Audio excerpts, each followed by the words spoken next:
দেখো, এই ফ্রি ফায়ারটা সামান্য একটা গেম হলেও এটা যে অনেক মানুষের জীবন পরিবর্তন করে দিয়েছে, আবার অনেক মানুষের জীবন যে ধ্বংস করে দিয়েছে, এটা আমাদের সকলেরই জানা। তবে সামান্য এই গেমটা যে গোটা একটা পরিবারকে আবার নতুন করে জীবন দান করবে, এটা আসলে সকলের অজানা ছিল। হ্যাঁ বন্ধুরা, আজকের গল্পটি এমনই একটা পরিবারকে নিয়ে যারা এই ফ্রি ফায়ার গেমটাকে একেবারেই সহ্য করতে পারতো না, বরং তাদের সন্তান যখন এই গেমটা খেলতো তারা আরও উল্টো বকাবকি করতো। আর ভাগ্যের কি অপূর্ব লীলা খেলা, তখন সেই গেমটা আজকে গোটা পরিবারটাকে বাঁচিয়ে রেখেছে। আর এখন তার বাবা মাও উৎসাহ দেয় তাদের সন্তানকে যে ফ্রি ফায়ার খেলো। এজন্যই চলো জেনে আসি আসলে কি এমন ঘটেছিল ওই পরিবারটার সাথে। তো বেশি ব্যাকপ্যাক না করে ছোট্ট একটা ইন্ট্রো দিয়ে আজকের ভিডিও শুরু করা যায়। তো আজকের গল্পটা শুরু হতে চলেছে ছোট্ট একটা গ্রামের ছোট্ট একটা পরিবারকে নিয়ে।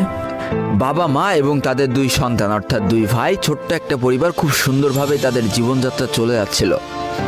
বড় ভাই একটা কোম্পানিতে লেবারের চাকরি করে, বাবা কৃষিকাজ করে, আর তাদের ছোট সন্তান অর্থাৎ ছোট ছেলে কিন্তু ক্লাস 8-এ পড়াশোনা করে। দারিদ্রতার বেড়াজালে আটকে পড়া পরিবারকে সাপোর্ট দেওয়ার জন্য তাদের বড় ভাইকে খুব অল্প বয়সে কাজে চলে যেতে হয়েছে। এই জন্য বড় ভাইয়ের পড়াশোনাটা ঠিকমতো হয়ে ওঠেনি। তবে বাবা মার একটাই স্বপ্ন ছিল যে তাদের ছোট সন্তান অর্থাৎ ছোট ছেলে যাতে উচ্চশিক্ষায় শিক্ষিত হয়।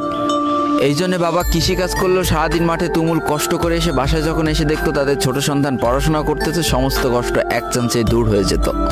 আর তাদের ছোট সন্তান পরিবারের অভাব দেখতে দেখতে বড় হচ্ছে, তো তাই সে একটা সময় ঠিক করেই ফেলে যে তাকে অনেক বড় হতে হবে, লেখাপড়া করে অনেক বড় মানুষের মতো মানুষ হতে হবে। আর ঠিক এমনটাই হতে থাকে। তাদের ছোট ছেলে খুব ভালো রেজাল্টও করতে থাকে, প্রত্যেক ক্লাসে টপ হতেও থাকে। তবে তার একটা বদ অভ্যাস ছিল, সেটা হচ্ছে ফ্রি ফায়ার গেম খেলা। করোনা চলার সময় যখন তার স্কুল বন্ধ হয়ে যায়, তখন তার বাবা এবং বড় ভাইয়ের জমানো কিছু টাকা দিয়ে তাকে একটা ফোন কিনে দেওয়া হয় অনলাইনে ক্লাস করার জন্য। তার ফোনটা ছিল 3 GB র্যামের একটা ফোন। তবে এইখান থেকেই তার ফ্রি ফায়ার গেমের সাথে পরিচয় হওয়া। সারাদিন পড়াশোনার ফাঁকে সময় পেলেই সে ফ্রি ফায়ার গেম নিয়ে বসে পড়তো। আগে যেমন বাইরে খেলাধুলা করতো, এখন সে আর বাইরে খেলাধুলা করে না, ঘরে বসে সারাদিন ফোন টিপে আর ফোনে গেম খেলে। এদিকে তার বাবা মা যখন ফ্রি ফায়ার গেম খেলা দেখতো তখন প্রচণ্ড পরিমাণ রেগে যেত, এমনকি মারধর পর্যন্ত করতো যে তুই এই গেম খেলা বাদ দিয়ে দে। তবে তাদের ছোট ছেলে যতই বাবা মার বাধ্য সন্তান হোক না কেন, ফ্রি ফায়ার